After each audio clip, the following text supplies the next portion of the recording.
नमस्कार दोस्तों, मैं प्रभात तिवारी और सार्थक क्लासेस के यूट्यूब चैनल पर आप सभी लोगों का बहुत बहुत स्वागत करता हूं। दोस्तों, आज का वीडियो हमारा संबंधित UPSC assistant professor advertisement number 50 GK part के पाठ्यक्रम के अनुसार यूनिट 2 में सब टॉपिक आपका 3 आंकड़ा, स्रोत, संकलन एवं विश्लेषण means data, source, collection and analysis. तो दोस्तों, इस पर हम बात करेंगे और इस वीडियो में हमारा प्रयास रहेगा कि आंकड़ा से संबंधित जो स्रोत, संकलन और विश्लेषण है इसको इस वीडियो में कंप्लीट किया जाए। तो थोड़ा सा वक्त लगेगा, तो चलिए दोस्तों स्टार्ट करते हैं। और सबसे पहले जानते हैं कि आंकड़ा क्या है। देखिए दोस्तों, जब भी आप एक रिसर्च की प्लानिंग करते हैं तो आपके पास एक समस्या होती है, और जब एक बार समस्या डिसाइड हो जाती है तो वही आपका एक रिसर्च टॉपिक होता है, शोध का विषय होता है। और उस विषय को कंप्लीट करने के लिए आपको तथ्यों के संकलन की आवश्यकता पड़ती है, जिनको आप विभिन्न माध्यम से कलेक्ट करते हैं। यही जो फैक्ट्स हैं हम इनको आंकड़ों के नाम से जानते हैं। तो इस तरीके से हम कह सकते हैं गुणात्मक एवं मात्रात्मक चर के संबंध में विषयों के तथ्यों का सामूहिक रूप। ऑल्दो जो ये फैक्ट आप पहली बार में कलेक्ट करते हैं, ये क्या होते हैं, अनऑर्गेनाइज्ड होते हैं, व्यवस्थित तरीके में नहीं होते, और इनको प्रोसीड यानी संसाधित करने की आवश्यकता पड़ती है। और एक बार जब ये संसाधित हो जाते हैं और ऑर्गेनाइज्ड वे में हो जाते हैं तो इनको हम इंफॉर्मेशन या जानकारी के रूप में जानते हैं। तो इस तरह हम कह सकते हैं कि रा और अनऑर्गेनाइज तथ्यों को संसाधित करने की आवश्यकता होती है एवं संसाधित एवं व्यवस्थित उपयोगी आंकड़ों को जानकारी या इंफॉर्मेशन के रूप में जाना जाता है। आंकड़ों के प्रकार की बात करें तो देखिए, आंकड़ों को अगर हम विस्तृत रूप से कैटेगराइज करें तो हम विषय के आधार पर यानी विज्ञान विषय, सामाजिक विज्ञान विषय के विषयों के आधार पर अलग अलग कैटेगराइज कर सकते हैं, और उसके अंदर भी बहुत सारे सब टॉपिक हो सकते हैं। लेकिन अभी हम इतना डिटेल में शुरू में नहीं जाएंगे, लास्ट में एक पीडीएफ होगी, वो मैं आपको हम लोग उस पर चर्चा कर लेंगे। अभी हमारे एग्जाम की दृष्टि से हमारे जो आंकड़े होते हैं वो मुख्यतः 2 प्रकार के होते हैं। गुणात्मक आंकड़े यानी क्वालिटेटिव डेटा, जिसके अंतर्गत आरेख, विवरण इत्यादि आते हैं, जबकि दूसरा जो रूप है वो मात्रात्मक आंकड़े या क्वांटिटेटिव डेटा। देखिए, जो क्वांटिटेटिव डेटा है इसको अगेन हम 2 बार में कैटेगराइज करते हैं। ये संख्यात्मक हो सकते हैं या श्रेणीगत हो सकते हैं। संख्यात्मक या न्यूमेरिकल डेटा जो है अगेन 2 प्रकार का होता है, सतत, असतत यानी कंटिन्यूस एंड डिस्क्रीट। और जो श्रेणीगत आंकड़े हैं यानी कैटेगोरिकल डेटा है वो भी 2 तरीके से हो सकते हैं। कौन कौन से, क्रम सूचक और सांकेतिक means ordinal and the nominal.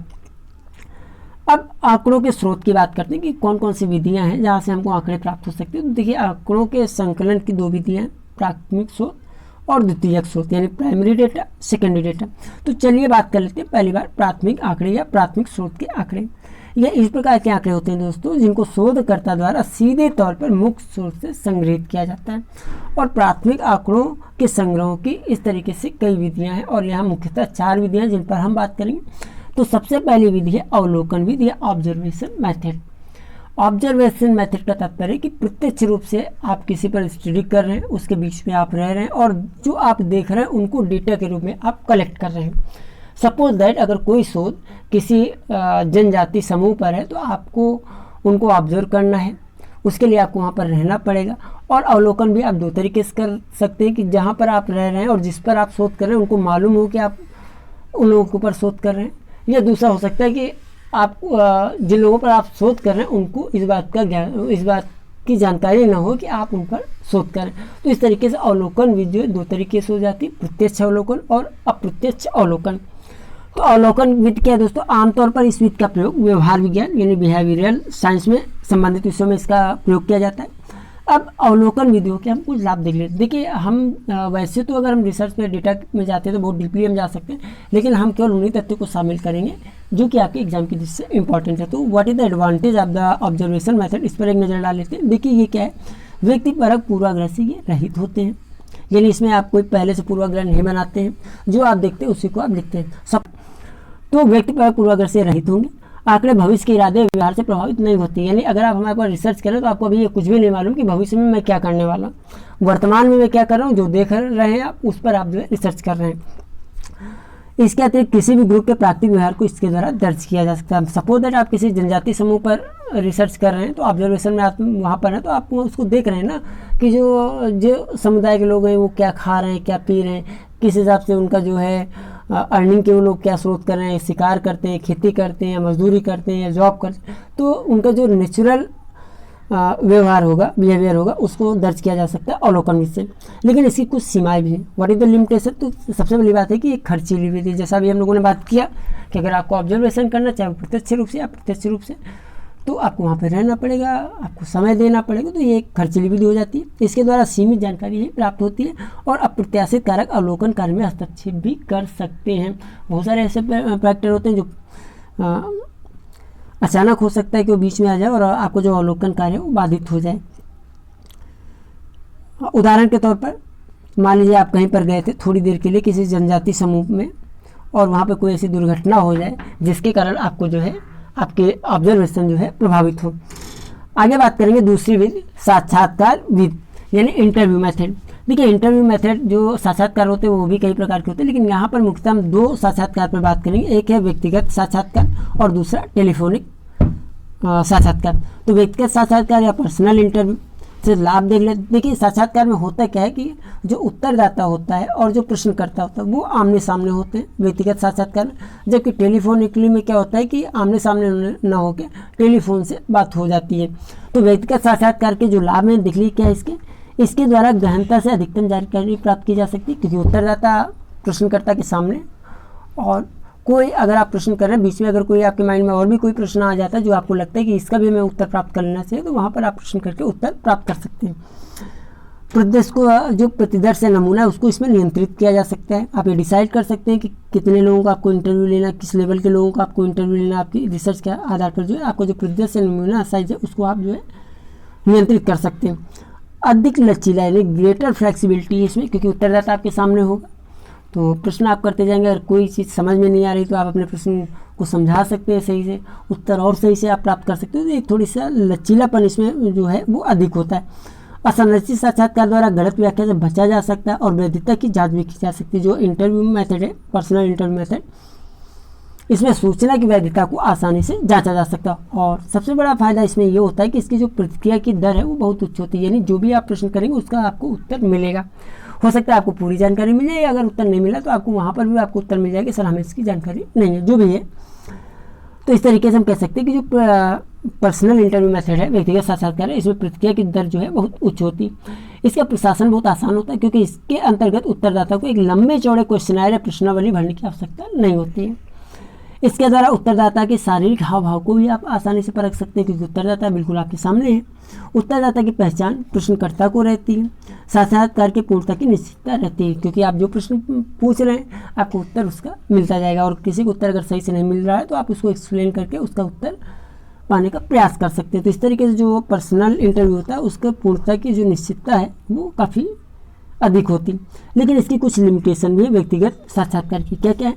प्रश्नावली की अपेक्षा ये अधिक खर्चीली और संभाल लेने वाला प्रोसेस है। देखिए प्रश्नावली में अभी हम आगे बात करें, प्रश्नावली आप बहुत सारे लोगों को भेज सकते हैं और वहाँ से जो रिस्पांस आएगा अच्छा आएगा, लेकिन इंटरव्यू लेने में आपको थोड़ा अधिक खर्च भी करना पड़ेगा और इसमें समय भी लगेगा। काल्पनिक जानकारी एवं कम खुली प्रतिक्रियाएँ भी हो सकता है कि जो आप प्रश्न कर रहे हैं उत्तरदाता से वो आपको सही जानकारी ना दें। आप थोड़ा इसको ऐसे सपोज कीजिए कि जब भी आप लोग कभी इंटरव्यू देने जाते हैं किसी एग्ज़ाम का, तो कभी कभी ऐसा होता है कि जो एक्चुअल में होता है वो आंसर न देके उसको हम अपने सोचे हुए अलग शब्दों में दे देते हैं अपने को और अच्छा करने के लिए, अपने इंटरव्यू को और अच्छा करने के लिए। आल्दो हो सकता है कि आपने अपने अधिक उत्तर को अधिक अच्छा करने के लिए उसमें हो सकता है कभी कि आप काल्पनिक चीज़ें भी जोड़ देते हो, तो हो सकता है कि जो जानकारी है वो काल्पनिक हो और कम खुली प्रतिक्रियाएँ भी हो सकती हैं। साक्षात्कारकर्ता या उत्तरदाताओं के पूर्वाग्रह की संभावना रहती है इसमें। और सबसे बड़ी जो सीमा है पर्सनल इंटरव्यू की वह है कि उच्च कुशल साक्षात्कारकर्ता की इसमें आवश्यकता होगी। जो साक्षात्कारकर्ता है वो उच्च कुशल होना चाहिए। उच्च कुशल का तात्पर्य है कि उसको बहुत सारा एक्सपीरियंस हो इंटरव्यू लेने का, वेल क्वालिफाइड हो। इस तरह के जो फैक्टर हैं वो भी इसमें रोल प्ले करते हैं। अब हम बात करते हैं टेलीफोनिक इंटरव्यू। इसमें लाभ क्या है? देखिए टेलीफोनिक इंटरव्यू आपको मालूम है टेलीफोन के माध्यम से इंटरव्यू या साक्षात्कार लेना। इसके लाभ की अगर बात कर लेते हैं, अन्य विधियों से लचीला, तेज और सस्ता है। तुरंत आपका इंटरव्यू हो जाएगा, फ़ोन करके जो आप टाइम ले सकते हो उसके जो भी समय उस समय आप जो इंटरव्यू ले सकते हैं। इसमें फील्ड स्टाफ की आवश्यकता नहीं होती, इसलिए क्या होगा थोड़ा सस्ती विधि हो जाती है और प्रतिक्रिया की इसमें भी उच्च दर रहती है। सीमाएं क्या हैं? देखिए संक्षिप्त व क्रमबद्ध प्रश्नों को होना बहुत आवश्यक है। अगर आप फ़ोन पर बात करें तो टू द पॉइंट आपको बात करनी चाहिए, जैसे हम सभी लोग जानते हैं। और हो सकता है कि इसमें कम जानकारी का संग्रह हो, क्योंकि फ़ोन पर लगातार बात करके उत्तर लेना इतना आसान भी नहीं होता। और हो सकता है कि जो आपका उत्तरदाता है दूसरी तरफ फ़ोन से आपको जवाब दे रहा है, बहुत सारे और भी फैक्टर हो सकते हैं जो डिस्टर्ब कर रहे हो उसको उत्तर देने में, बहुत सारी परिस्थितियाँ होती हैं। तो ये कुछ सीमा है। अब हम आगे बढ़ते हैं प्रश्नावली या क्वेश्चनर मेथड। तो प्रश्नावली जैसा आप लोग जानते हैं कि ये प्रश्नों की एक पूरी लिस्ट होती है और उसको मेल के द्वारा या पोस्ट के द्वारा किसी भी मेथड से आप अपने उत्तरदाताओं जो भी आपके टारगेटेड उत्तरदाता हैं उन तक आप भेजते हैं। तो प्रश्नावली में क्या होता है कि प्रश्नों का संग्रह होता है। तो सबसे पहले हम देख लेते हैं कि प्रश्नावली जो है आपकी वो एक अच्छी प्रश्नावली होनी चाहिए। तो एक अच्छी प्रश्नावली की क्या क्या विशेषताएं हो सकती हैं। तो एक अच्छी प्रश्नावली में जो प्रश्न है वो आपके तर्क संगत क्रम में प्रश्नों के साथ सरल एवं संक्षिप्त होनी चाहिए। एक अच्छी प्रश्नावली में उत्तर हेतु पर्याप्त स्थान होना चाहिए। प्रश्नावली भरने के संदर्भ में संक्षिप्त दिशा निर्देश भी दिए होने चाहिए जिससे कि उत्तरदाता को आसानी हो उत्तर देने में। और एक जो बहुत ही मुख्य तथ्य है प्रश्नावली बनाने में वो यह है कि तकनीकी शब्दों के प्रयोग से बचना चाहिए, क्योंकि टेक्निकल जो वर्ड होते हैं वो जो उस फील्ड से जुड़े हुए लोग होते हैं उनको आसानी से वो समझ लेते हैं, लेकिन एक जनमानस के लोग हो सकता है उनको वो टेक्निकल वर्ड जो है समझ में आसानी से ना आए। तो इसलिए जो टेक्निकल वर्ड है उनके प्रयोग से एक अच्छी प्रश्नावली में बचना चाहिए। और साथ ही साथ संबंधित सामग्री प्रश्नावली समझ जैसे कागज की गुणवत्ता है, रंग है, लिखावट आदि वो अच्छी होनी चाहिए। लाभ क्या है एक अच्छी प्रश्नावली किस पर नज़र डालते हैं। तो इसमें क्या होता है साक्षात्कारकर्ता के पूर्वाग्रह से मुक्त होते हैं। इसमें कम लागत आती है। उत्तरदाता के पास सोच समझ कर उत्तर देने का पर्याप्त समय होता है। देखिए क्वेश्चनर कहते हैं कि अगर आपने एक बार क्वेश्चनर भेज दिया तो आप समझ लीजिए फिर एक बार क्वेश्चनर भेजने के बाद या प्रश्नावली भेजने के बाद प्रश्नों में आप कोई भी बदलाव नहीं कर सकते। आपकी प्रश्नावली जब उत्तरदाता के पास जाती है अगर उसको कोई प्रश्न नहीं समझ में आ रहा तो फिर आप उसकी मदद नहीं कर सकते। उसको जो प्रश्न समझ में आ रहा प्रश्न समझ के जो भी उत्तर समझ में आ रहा वही उत्तर देगा। तीसरी दिक्कत ये होती है कि अगर आपने प्रश्नावली भेज दी उत्तरदाता के पास, अब वो हो सकता है कि जवाब बिल्कुल भी ना दें, आपकी प्रश्नावली उठा के डस्टबिन में डाल दें। और यह हो सकता है कि जो भी वो भर के उसने रिस्पॉन्ड किया आपकी प्रश्नावली वापस भेजी तो हो सकता है सभी प्रश्नों के उत्तर न दिए हों, आधी अधूरी भरी हुई प्रश्नावली हो। तो ये कुछ जो है दिक्कतें भी इसकी हैं। तो चलिए हम बात कर लेते हैं। उत्तरदाता के पास सोच समझकर उत्तर देने का पर्याप्त समय होता है कि भाई आपके पास प्रश्नावली आ गई, अब जब समय होगा तब हम उसका जवाब दे सकते हैं। ऐसे उत्तरदाताओं के पास भी प्रश्नावली भेजी जा सकती है जो आसानी से उपलब्ध उत्तर देने के लिए ना हो, आप आसानी से भेज सकते हैं। बड़े नमूने या प्रतिदर्श का उपयोग किया जा सकता है। यानी देखिए अगर इंटरव्यू की अपेक्षा हम प्रश्नावली को देखें तो अपनी प्रश्नावली एक बहुत बड़े समूह में और बहुत अधिक संख्या में भी भेज सकते हैं अपने टारगेटेड समूह में। तो इस तरीके कि आपके पास जो रिवर्ट होकर प्रश्नावली आएंगी वापस होके वो अधिक संख्या में होंगी, अधिक लोग उसमें पार्टिसिपेट करेंगे। तो इस तरीके से आपका जो प्रदर्श नमूने का साइज होगा वो बड़ा हो जाएगा, सैंपल साइज बड़ा हो जाएगा और इस तरह जो परिणाम प्राप्त होंगे वो अधिक भरोसेमंद और विश्वसनीय प्राप्त हो सकते हैं। लेकिन कुछ लिमिटेशन है। यह एक समय लेने वाली धीमी विधि प्रक्रिया है। पूर्णतः भरी हुई प्रश्नावली वापस प्राप्त होने की दर जो है कम है। एक बार प्रश्नावली उत्तरदाता के पास भेजने के पश्चात प्रश्नों पर कोई नियंत्रण नहीं रहता है और ये भी हो सकता है कि अस्पष्ट उत्तर या कुछ प्रश्नों के उत्तर न प्राप्त होने की भी संभावना बनी रहती है। एक और भी इसकी सीमा है। मान लीजिए आपने सपोज दैट प्रश्नावली आपने सार्थक क्लासेस में प्रभात तिवारी के नाम से भेजी, प्रश्नावली मेरे पास आती है और हो सकता है कि मैं उसको जवाब देने के लिए मैं रिवर्ट करने का प्रयास करूं, लेकिन अगर मान लीजिए मेरे पास समय नहीं है तो ये भी तो हो सकता है कि आपकी प्रश्नावली मेरे बेटे ने भर दी या मेरी वाइफ ने भर दी या मेरे भाई ने भर दी और मैंने आपको भेज दिया। तो टारगेट तो चूंकि आपका मुझसे था प्रश्नावली भरवाने का और उसको भर किसी और ने दिया, तो आपको ये नहीं पता चलेगा कि वाकई में आपकी जो प्रश्नावली रिवर्ट हो के आई वो किसने भरी है। तो ये भी एक इसकी लिमिटेशन हो सकती है। आगे बात करेंगे अनुसूची विधि। देखिए जो प्रश्नावली विधि और अनुसूची विधि लगभग सेम है। प्रश्नावली में भी क्वेश्चन की एक लिस्ट होती है और अनुसूची में भी एक क्वेश्चन की पूरी लिस्ट होती है। बस अंतर ये होता है कि जो आपकी अनुसूची या शेड्यूल मेथड है इसमें प्रश्नावली लेकर उत्तर पूछे जाते हैं और उत्तर पूछने वाला इसमें होता है, जबकि प्रश्नावली आप भेज देते हैं और उत्तरदाता को खुद ही उसको पढ़ना पड़ता है। अनुसूची मुक्तया वहाँ पर भी प्रयोग की जा सकती है जहाँ पर उत्तरदाता आपका जो है पढ़ा लिखा नहीं है या कम पढ़ा लिखा है। तो ये है अनुसूची विधि है क्या, इस पर देख लेते हैं। तो अनुसूची उन प्रश्नों का समुच्चय है जिन्हें साक्षात्कारकर्ता द्वारा किसी दूसरे व्यक्ति के आमने सामने की स्थिति में पूछे भरे जाते हैं। इस विधि में अवलोकन, साक्षात्कार एवं प्रश्नावली तीनों ही विधियों की विशेषताओं एवं गुणों का समन्वय पाया जाता है। जी जो आपका शेड्यूल मेथड या अनुसूची मेथड है इसमें अवलोकन विधि की क्वालिटी है, साक्षात्कार की भी क्वालिटी और प्रश्नावली की भी क्वालिटी होती है। ठीक है। अनुसूची क्या है, यह एक फार्म के रूप में प्रश्नों की एक लिखित सूची होती है जिसमें अध्ययन विषय संबंधित प्रश्नों और सारणियाँ होती हैं।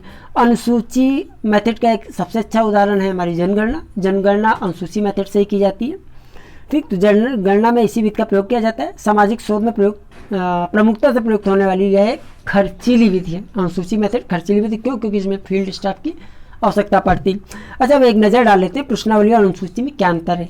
इस अंतर को समझने के बाद दोनों का जो अंतर है प्रश्नावली और शेड्यूल मेथड का, वो आसानी से समझा जा सकता है। तो देखिए, जो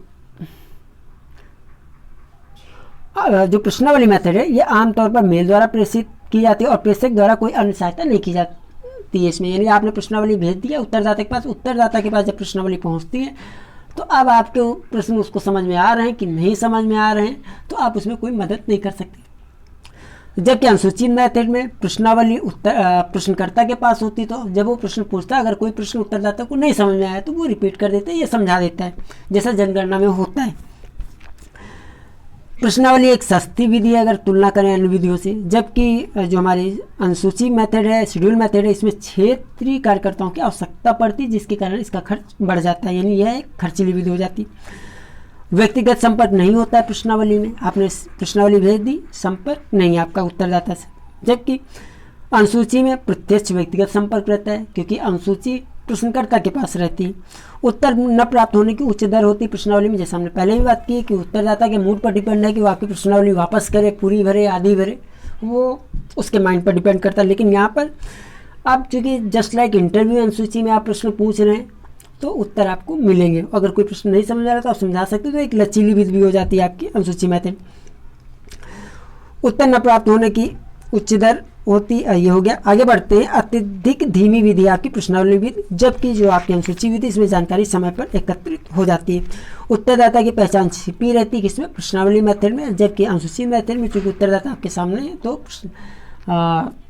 सही कि उसकी पहचान छिपी होने का कोई प्रश्न ही नहीं बनता है। तो ये चार प्रमुख मेथड प्राथमिक आंकड़ों से। तो अब प्राथमिक आंकड़ों के लाभ क्या है, इस पर नजर डाल लेते हैं। तो प्राथमिक आंकड़ों से आंकड़ों की व्याख्या बेहतर तरीके से की जा सकती है। जो प्राथमिक आंकड़े होते हैं, लक्षित मुद्दों पर ध्यान केंद्रित किया जा सकता है। प्राथमिक आंकड़ों से जानकारी है कुशलतापूर्वक खर्च किया जा सकता है। आप पूरा माइंड मेकिंग बना सकते हैं कि आपको अपना जो पैसा खर्चा करना है किस मेथड पे करना है, क्या आपके उत्तरदाता कौन से, कहाँ से आपको सही से जानकारी लेनी। तो इस तरह से आपका जो खर्च का पूर्वानुमान है वो उसका मैनेजमेंट अच्छा हो जाता है। विशिष्ट अनुसार मुद्दों है तो एक काफ़ी उपयुक्त विधि है प्राथमिक आंकड़ों का प्रयोग करना, और प्राथमिक आंकड़ों पर अत्यधिक नियंत्रण रहता है, ग्रेटर कंट्रोल रहता है। आपको जो प्राइमरी डेटा, आपको बता दें जो प्राइमरी डेटा का सोर्स है वो अधिक बेहतर माना जाता है सेकेंडरी डेटा की तुलना में। लेकिन कुछ दिक्कतें भी हैं, कुछ कमियां भी हैं प्राथमिक आंकड़ों में। क्या ये अत्यधिक खर्चीली विधि है, संसाधनों की अधिक संख्या में आवश्यकता होती है, गलत फीडबैक भी मिल सकता है और अधिक समय की भी आवश्यकता होती है। तो ये कुछ लिमिटेशन है प्राथमिक आंकड़ों में। अब बात करते हैं द्वितीयक आंकड़े। द्वितीयक आंकड़े जैसे आप जानते हैं कि पहले से जो आंकड़े आपके पास ऑलरेडी कलेक्ट है, कोई रिसर्च हो चुकी है, उसके भी आंकड़े जो दूसरी रिसर्च के लिए सेकेंडरी हो सकते हैं। या जो द्वितीयक आंकड़े कोई पत्र पत्रिकाएँ, कोई प्रकाशित न्यूज़ चैनल है, टेलीविजन है, ये सारी चीज़ें आपकी जो है द्वितीयक आंकड़ों में आते हैं। तो द्वितीयक आंकड़े आपके दो तरीके से हो जाएंगे। ठीक है, तो देख लिया द्वितीयक आंकड़े हैं क्या। पहले वो आंकड़े जिनको पहले कभी एकत्रित किया जा चुका है, इस प्रकार से किसी एक शोध में प्रयुक्त द्वितीयक आंकड़ा किसी अन्य शोध के लिए प्राथमिक आंकड़ा भी हो सकता है। द्वितीयक आंकड़ों के स्रोत प्रकाशित और अप्रकाशित दो तरीके से हो सकते हैं। कुछ एग्जाम्पल यहाँ पर पत्र, रेडियो स्टेशन, पब्लिक सेक्टर के रिकॉर्ड, सरकारी दस्तावेज, ब्लॉग, डायरी, समाचार पत्र, वेबसाइट, ऑनलाइन एवं ऑफलाइन जर्नल, अप्रकाशित व्यक्तिगत सामग्री इत्यादि। देखिए, अप्रकाशित व्यक्तिगत सामग्री के अंतर्गत क्या है इसको आप समझ लीजिए। सपोज दैट मैं एक रिसर्च कर रहा हूँ और मेरा डेटा भी प्रकाशित नहीं हुआ, और आप मेरे फ्रेंड है, आपको कुछ जानकारी चाहिए थी, तो मेरा चूँकि डेटा भी प्रकाशित नहीं हुआ तो आपने हमसे रिक्वेस्ट की, तो हमने आपको कुछ डेटा दे दिया। वैसे आपको बता दें जिसकी भी रिसर्च होती है वो अपना डेटा आसानी से जब तक प्रकाशित नहीं हो जाती दूसरे को नहीं देता है। तो मैं आप लोगों को सलाह नहीं दूंगा कि अगर आप रिसर्च कर रहे हैं और आप भी आपकी थीसिस सबमिट नहीं हुई, आपका डेटा प्रकाशित नहीं हो, तो आप अपना डेटा जो है किसी और के साथ साझा करें। तो ये द्वितीयक आंकड़े हो गए।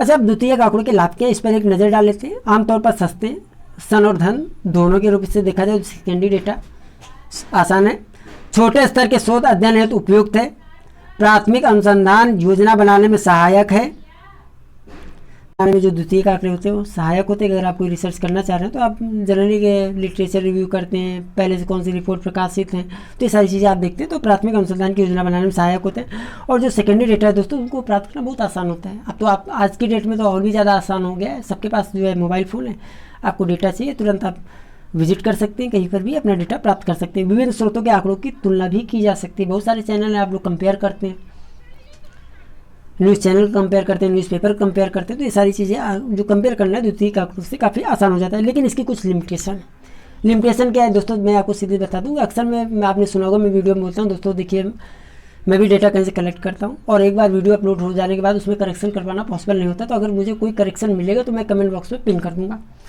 मतलब क्या है दोस्तों, मतलब है कि मैं भी जो डेटा ला रहा हूँ तो मैं भी कई सेकेंडरी सोर्स से डेटा आप लोगों के लिए लाता हूँ, आपके एग्जाम की दृष्टि से जो यूजफुल हो सकता है। अगर ये कहूँ कि ये सब मेरा डेटा, तो बिल्कुल मेरा डेटा नहीं है, मैं भी सेकेंडरी सोर्स से कलेक्ट करता हूँ और आप लोगों के लिए लाता हूँ। तो इस तरह जब आप सेकेंडरी डाटा कलेक्ट करते हैं तो गलती होने की संभावनाएं बढ़ जाती हैं। तो इसलिए हम कह सकते हैं कि शुद्धता की अनिश्चितता होती है, या हम कहेंगे 100% शुद्ध ही ये डेटा आपको जो मिल रहा है, इसकी कोई गारंटी नहीं है। आंकड़े आवश्यकता के अनुरूप भी नहीं हो सकते हैं और ये आंकड़े पुराने भी हो सकते हैं और माप की अनुचित इकाइयाँ भी उसमें प्रयुक्त हो चुकी होती हैं। माप की अनुचित इकाइयों का मतलब है कि मान लीजिए आप कोई आपकी रिसर्च है जिसमें आपको आज के समय में पुराने समय में थोड़ा सा तुलना करनी है चीज़ों की कीमतों में, तो पैमाना तो बदल जाएगा ना। तब वो आधा पैसा एक आना और जो चलता था, आजकल तो 25 पैसे 50 पैसे भी बंद हो गए, रुपए में आ गए, कहीं कहीं तो सिक्के भी लोग लेने से मना कर देते हैं कभी कभी। खैर, तो इस तरह माप की अनुचित इकाइयाँ भी प्रयुक्त हो सकेगी क्योंकि डेटा आपको पुराना है, सेकेंडरी डेटा। अब हम बात करते हैं आंकड़ों का विश्लेषण, काफ़ी इंपॉर्टेंट है।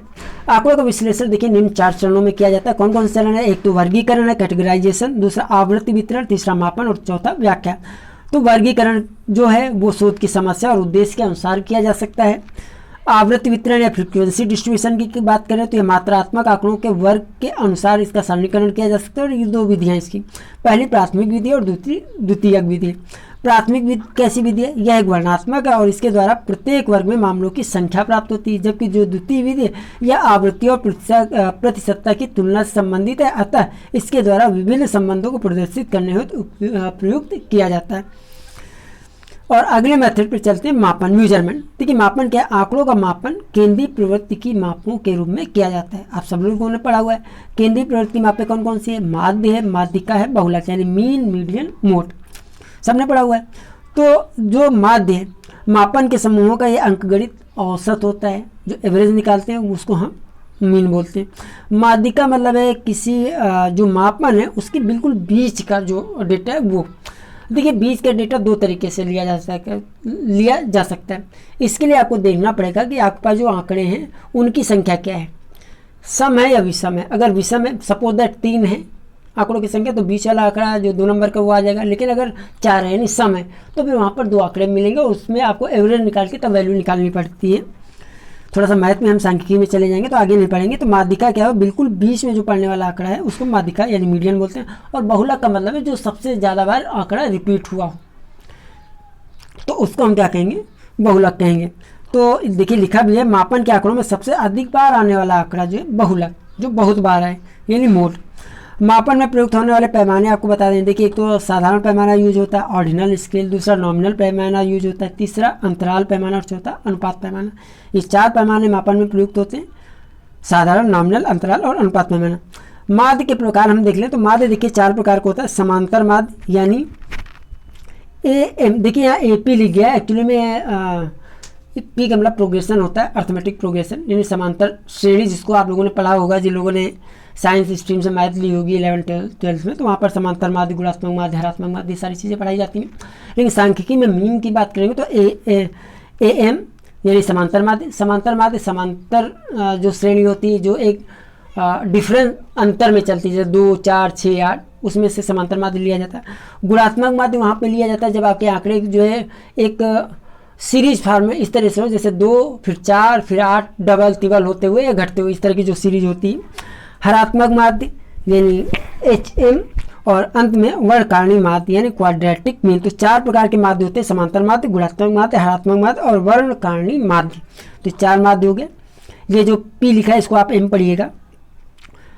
अब हम आगे बात करें, गुणात्मक विश्लेषण के सामान्य माध्य का प्रयोग नहीं किया जा सकता है। यानी जो गुणात्मक विश्लेषण होता है उसमें सामान्य माध्य का प्रयोग नहीं किया जा सकता है। माध्यिका का प्रयोग मात्रात्मक विश्लेषण में बहुत उपयोगी है, यदि इसका भी उपयोग गुणात्मक विश्लेषण में नहीं किया जा सकता है। जैसे कि आपको किसी इंडिविजुअल के IQ का मेजर करना हो तो वहाँ पर जो है माध्यिका का प्रयोग नहीं किया जा सकता है। आगे बात करेंगे, बहुलक केंद्रीय प्रवृत्ति की बहुत स्थिर माप नहीं है, क्योंकि जब भी वितरण की श्रेणी को श्रेणी में परिवर्तित किया जाता है तो इसकी स्थिति बदल जाती है। तो इसलिए जो बहुलक है केंद्रीय प्रवृत्ति की बहुत स्थिर माप के अंतर्गत नहीं आता। तो दोस्तों ये था आज का वीडियो, जिसमें हमने बात की इस वीडियो में लगातार आंकड़ा, स्रोत, संकलन एवं विश्लेषण। लेकिन मैंने आपसे एक तथ्य और कहा था कि आंकड़ों के बहुत सारे प्रकार हो सकते हैं, तो और वीडियो के अंत में हम उससे बात करेंगे। तो चलिए उस वीडियो पे भी हम बात कर लेते हैं और उसके बाद एक महत्वपूर्ण जानकारी भी हम आपको देंगे और उसके बाद इस वीडियो को हम समाप्त करेंगे। तो क्योंकि टेबल बड़ी है और इसमें पेज में सही से आ नहीं पा रही है, तो मैं इसको ऐसा करूँगा दोस्तों कि इस जो डेटा के प्रकार की आखिरी टेबल है हमारी, इसको मैं आपको एक मिनट देख लेते हैं। चलिए इसको आप देख लीजिए, हो सकता है उल्टा सीधा आने लगे। ये डाटा के प्रकार हैं, विज्ञान विषय, सामाजिक विषय। इसमें देखिए एक अलग अलग प्रकार हैं, समय प्रसंग के आंकड़े, समय स्वतंत्र, समय आश्रित। इसी तरह के दूसरा प्रकार है स्थान प्रसंग में आंकड़े हो सकते हैं, स्थान स्वतंत्र, स्थान आश्रित। तीसरा उत्पत्ति के आधार पर आंकड़े हो सकते हैं, प्राथमिक, व्युत्पन्न, सैद्धांतिक।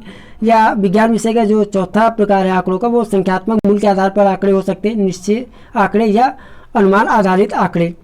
इसके बाद अगर अगला देखें हम विज्ञान विषय के आंकड़ों में, तो अभिव्यक्ति संबंधित आंकड़े हो सकते हैं, जिसके अंतर्गत मात्रात्मक आंकड़े हो सकते हैं, अर्धमात्रात्मक आंकड़े हो सकते हैं और गुणात्मक आंकड़े।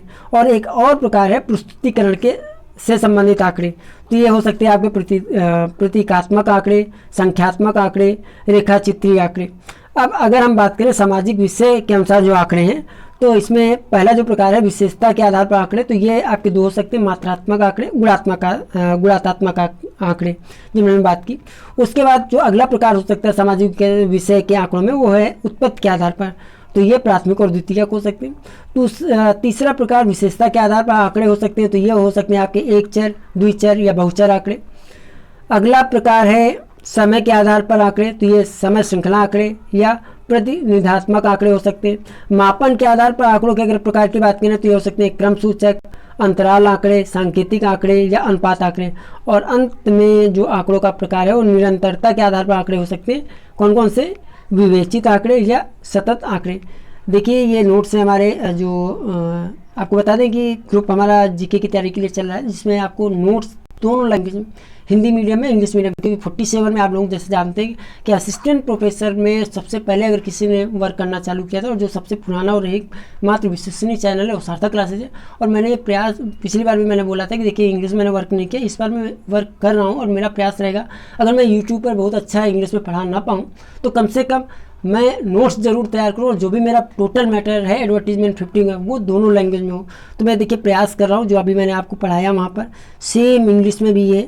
अभी अगर बात करें scale use for the measurement, English में ordinal scale, nominal scale, interview scale, ratio scale, तो सेम ट्रांसलेट में कर रहा हूँ, बोथ लैंग्वेज में नोट्स तैयार कर रहा हूँ। अगर आपको ये नोट्स चाहिए, आप प्रैक्टिस करना चाहते हैं, तो आप हमारे पेड व्हाट्सएप सर्विस का फ़ायदा ले सकते हैं, जहाँ पर आपको सभी notes Hindi medium, English medium, practice set, quiz, हर एक चीज़ जो है आपके जीके से संबंधित उपलब्ध होगी। और मैं भी कोशिश करूँगा कि मैं अपना 100% नहीं 110% दूँ आप लोगों को जीके की तैयारी के लिए।